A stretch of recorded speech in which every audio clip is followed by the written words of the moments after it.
Selamat menyaksikan.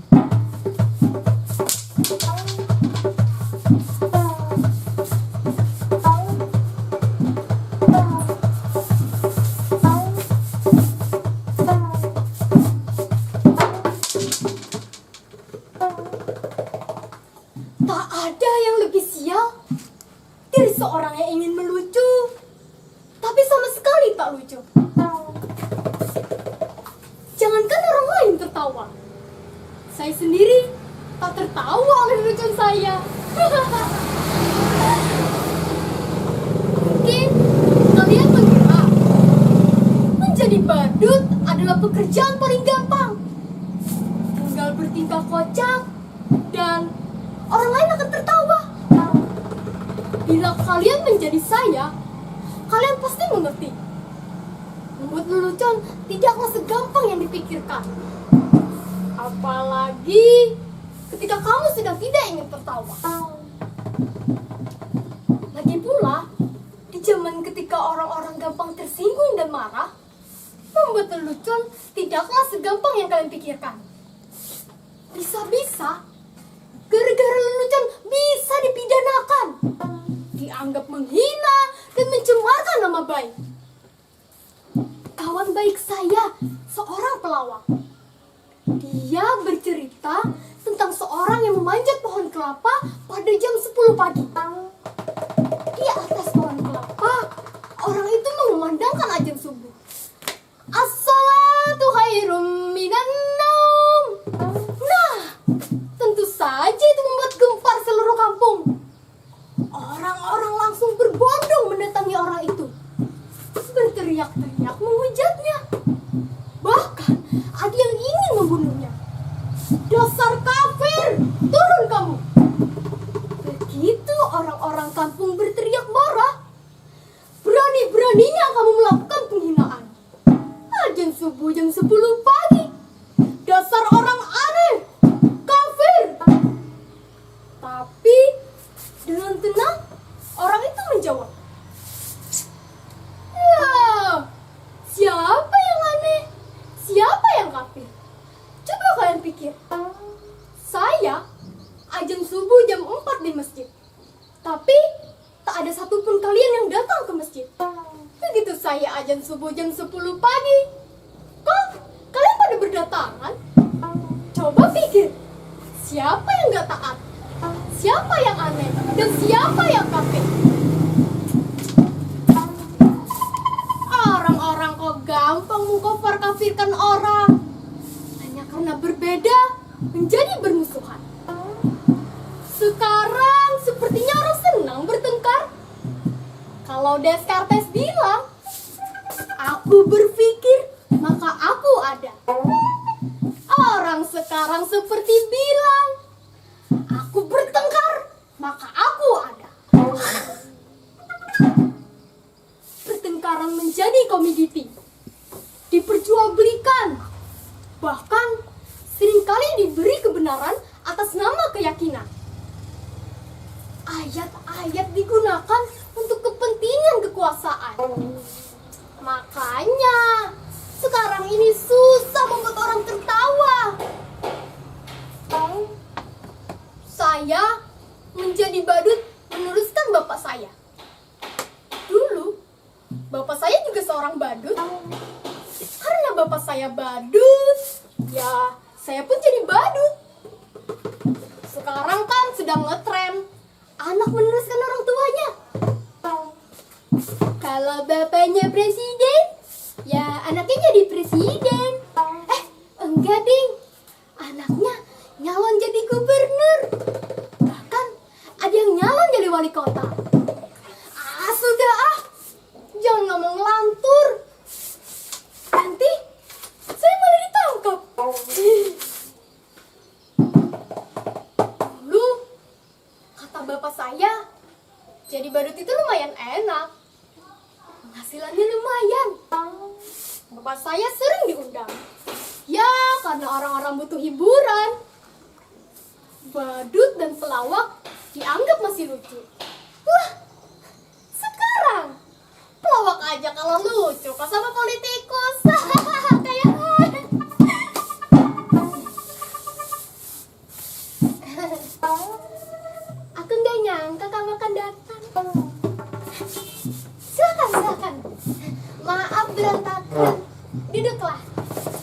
Kamu mau minum?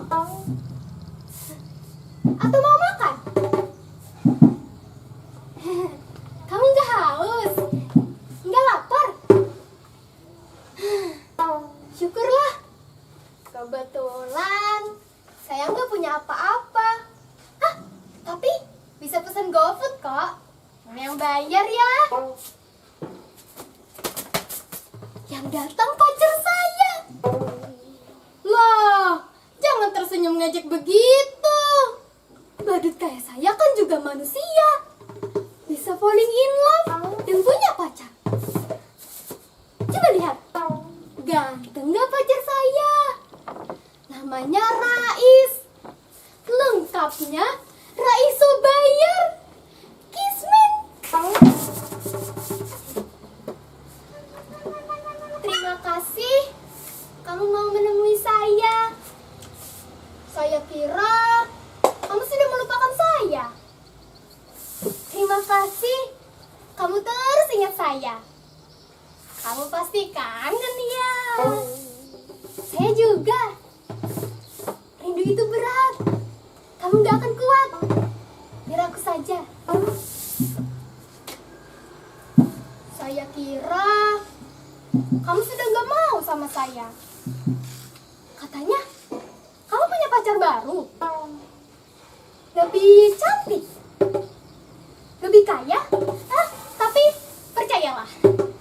Apapun yang terjadi, aku tetap cinta kamu. Sumpah I love you. I miss you. Boleh aku peluk kamu? Boleh aku cium kamu? Raisa! Raisa! Raisa! Ternyata hanya hayalan saya saja. Gak ada pacar. Saya badut jomblo. Coba kalian bayangkan betapa sialnya nasib saya. Sudah jadi badut, jomblo pula. Nasib saya benar-benar ambiar.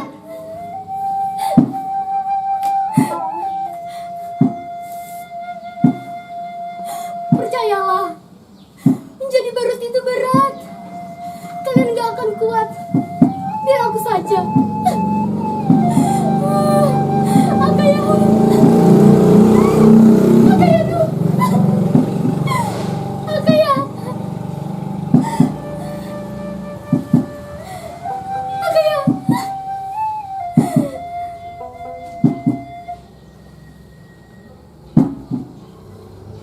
Kenapa kalian menatap saya seperti itu? Apa dia yang aneh dengan saya? Sudah saya katakan, saya ini orang yang sial. Tapi nasib memang aneh. Nasib selalu punya kejutan-kejutan yang tak pernah saya duga. Kalian lihat penampilan saya. Begitu keren dan perlendeh. Ini saya berpakaian bagus. Tapi sebenarnya saya tetap seorang badut. Saya sama sekali tidak pernah memimpikan ini. Tapi barangkali inilah takdir saya. Suatu hari saya diminta untuk mengisi hiburan pada kampanye partai. Menurut saya, penampilan saya biasa-biasa saja. Sama sekali tak lucu. Tapi entah kenapa semua orang yang hadir tertawa tertingkap-tingkap. Saya hanya menggoyang-goyangkan jari saya seperti ini. Tapi semua orang tertawa. Begitu saya menggoyang-goyangkan bokong saya, semua orang tertawa. Bahkan ketika saya hanya berdiri diam, semua orang makin tertawa terbahak. Mereka terhibur dengan penampilan saya yang bodoh dan tolol. Sungguh, saya tak pernah merasa setolol itu. Lalu, pimpinan partai itu mendatangi saya, menjabat saya